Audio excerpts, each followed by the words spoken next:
Okay, well, we're gonna go ahead and we're gonna make something that is very unusual. It's called a curried meatloaf. We got this from our friends, the Finnegans, who used to live here in town. Uh, they made this for us one day when we went to their house for supper, and my whole family fell in love with it. It does call for peanuts, which we do not put in there. So you do you. You want peanuts in there, go ahead and put them in. You don't, it does not affect the recipe at all. So let's get started. In this bowl, we have 1.5 pounds of our ground beef that I pulled out of the freezer. So it looks a little gray, but that's okay. You could use turkey in here. I have not tried it with ground chicken, but I don't see why you couldn't do that if that's your preference. But I do know that ground beef and ground turkey both work. So we're gonna go ahead and get started. To this 1.5 pounds of ground beef, we're gonna go ahead and add 3/4 cup of quick oats, not old fashioned, but the quick oats. So into the bowl that goes. Then we're gonna chop up 1/2 cup of onion. I've got a small onion here. I think that's gonna do just fine. So we're gonna go ahead and get that chopped up.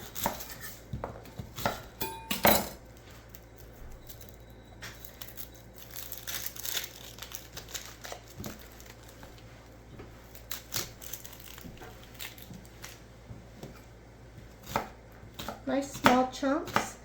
This recipe makes 6 small loaves, and like I was saying, this is not like your average meatloaf that you would expect. There is no sweet topping on it, on the top of it as it bakes. So it's really great if you're trying to cut back on sugar and you still like a good meatloaf. This has so much flavor, and like I said, my family loves this. When my kids were at home, we would make this all the time in large batches, and then we would freeze it. We're going to go ahead and put, calls for 1/3 cup of chopped peeled apple. So we just happen to have a little apple here that needs used up out of the pantry, so we don't want that to go to waste. So we're going to go ahead and peel this apple. Now I've used every kind of apple in this recipe. If you've got a sweet apple, use a sweet apple. You've got a tart one like Granny Smith, use a tart one. It doesn't matter. This is going to help give your meatloaf flavor, and it's also going to help keep it moist because we are cutting out all those extra ingredients. So we're going to go ahead and get these diced up nice and small. Whew, that onion. Making me cry. These don't have to be perfect, just give them a nice rough chop. It's all going to go in the bowl. We're going to mix it all together.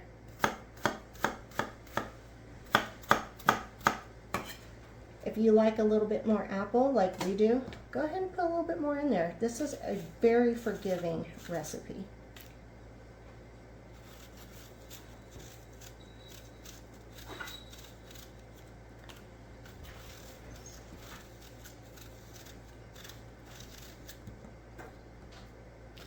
Those put over there. We'll go ahead and give these apple pieces to the chickens later.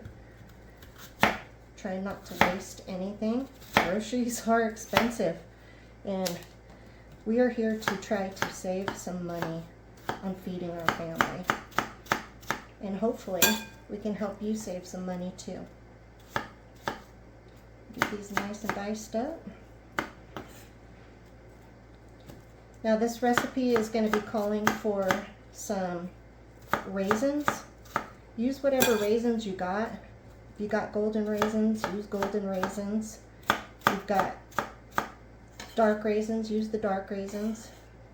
I don't even see why you couldn't use maybe some cranberries in here if you've just got dried cranberries.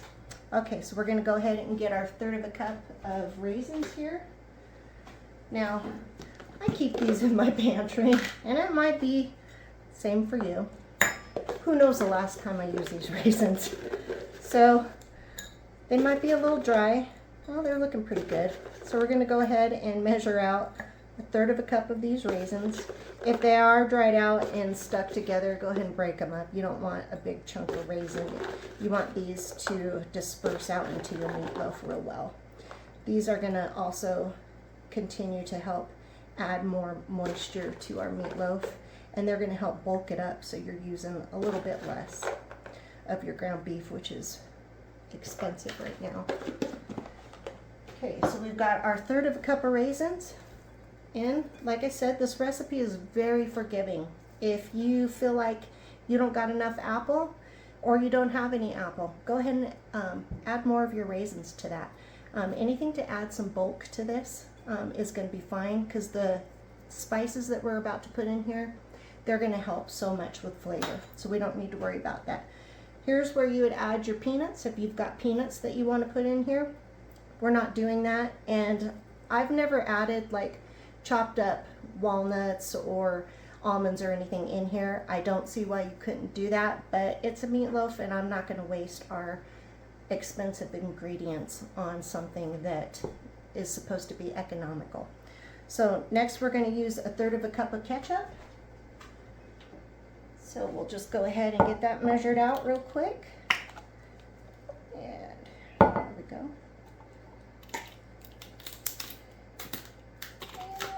That's pretty close. A little extra just in case.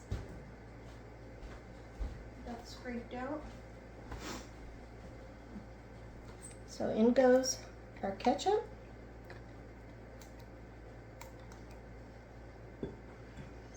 Okay. And then we're going to add 1 egg. Now I have chickens, so eggs are abundant, so this is a great way to use up an egg. Get that over there. Get that egg put in the bowl. And then we are going to add, here's the unusual ingredient. We're going to add 2½ teaspoons of curry powder. Yes, powdered curry powder. So this is just from the dollar store. Nothing expensive or fancy here. So we said 2½ teaspoons of curry powder. We're gonna eyeball it. It's a meatloaf. We don't have to have it perfect. 1, 2, let's find 1/2. Oh, that smells good. 2½ into the bowl. Okay. And then next, we're going to add our ground cinnamon. This calls for 1 1/3 teaspoons of ground cinnamon. So here's 1 teaspoon. And let's see if we got 1/3 here. 1/4. Let's go ahead and just do that. And then approximately 1/3 of a teaspoon of ground cinnamon. Once again, it's a meatloaf. It doesn't got to be perfect. And then it's calling for 1/4 of a teaspoon of salt. Let me grab that real quick.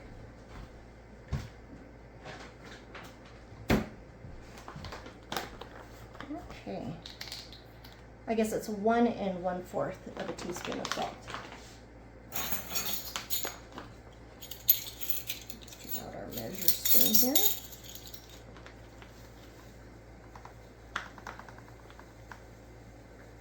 Okay, 1 and a lot of spoons here. And 1/4. All right. Our oven is set to 375. And I believe we got everything, so we're going to get to mixing. So we're going to mix all this up in here, get that blended up. We want that flavor to disperse all over throughout this meat. And once we get this started here, we're just going to go ahead and go in with our hands. I mean, it is a meatloaf after all. So just get on in there, get after it. Make it happen.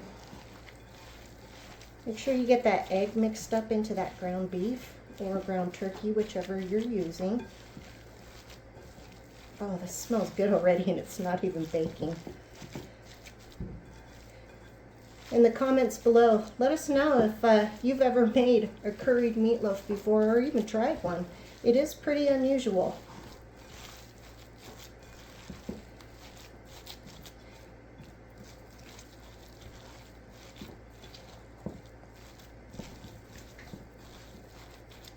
And a little bit of a messy job. This might be something fun for the little kids that might be at home to help mix.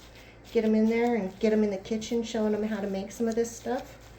We taught our kids when they were growing up, after we've tried this and fell in love with it, we would definitely have them do this part of the mixing because they thought it was so much fun. Now, if you wanted to, you could add some shredded carrots in here. You could add a little bit more of maybe apple. You could probably put some dried apricot in here instead of raisins if that's what you have and that's what you like. This is all about using what you got in the pantry. It's just food. It doesn't have to be perfect, it just has to be delicious. All right, so next we've got that pretty well mixed up. The oats are mixed in there. Our raisins and apples and onions are mixed in. That looks pretty good. So next we're going to go ahead and form these into a log. So normally when we make meatloaf, we're used to it going into a loaf pan. This is another unusual thing about this meatloaf. Set that aside. We're going to go ahead and grab a baking pan. Now, this is ground beef and it has plenty of fat in it, so I don't need to oil my baking sheet. You can if you feel a little timid about that and you're worried it might stick. So next, this doesn't make 6. I'm probably going to get a little bit more out of here. So you're going to form these into about what looks kind of like a football. Make sure that your stuff's all pushed in there, and you're just going to push it together. You don't have to squeeze it together. Just give it a good push so it stays nice and firm. And then we're going to lay these in our baking sheet just like that. Make sure you got a good combination of apples and onions and raisins all in there. And then we're going to get those in there. Try to make them as uniform as you can because you want them to bake evenly.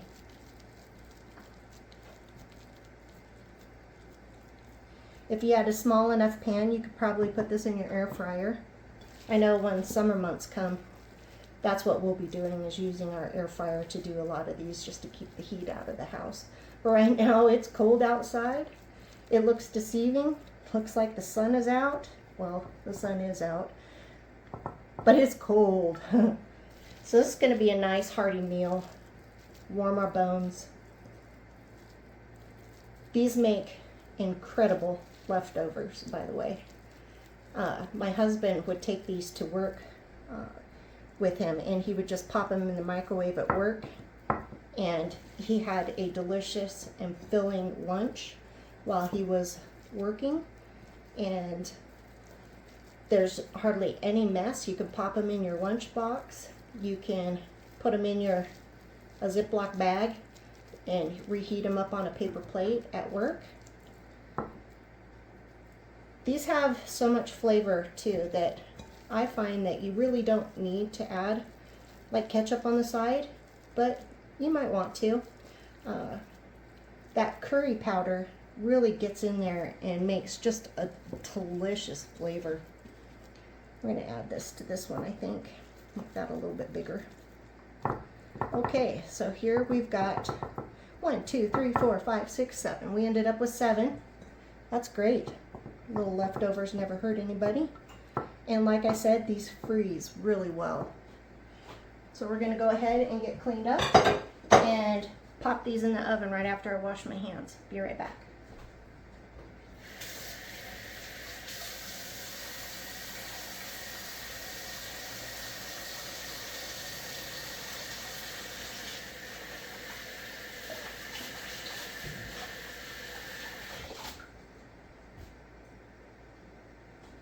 Okay, our stove is ready. It's heated to 375.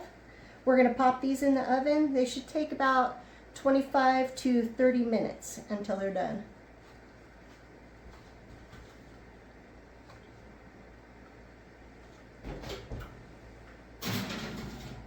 Okay, and we'll see you when these get done baking. Second. All right, let's get this plated up, shall we? Oh, this looks good. I wish you could, I wish you could smell this. Oh yeah, look at that. Oh, nice, moist, tender. Oh, this is gonna be good. Okay. Ooh, that's hot.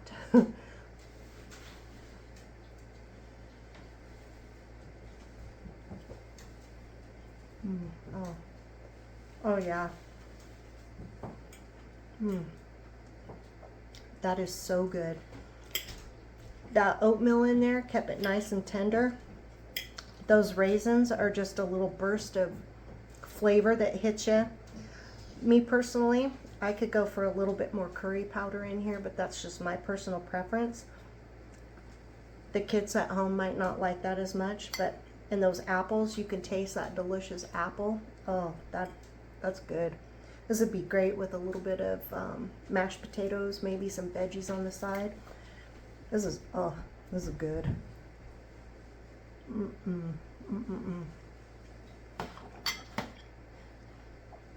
Your family's gonna love this.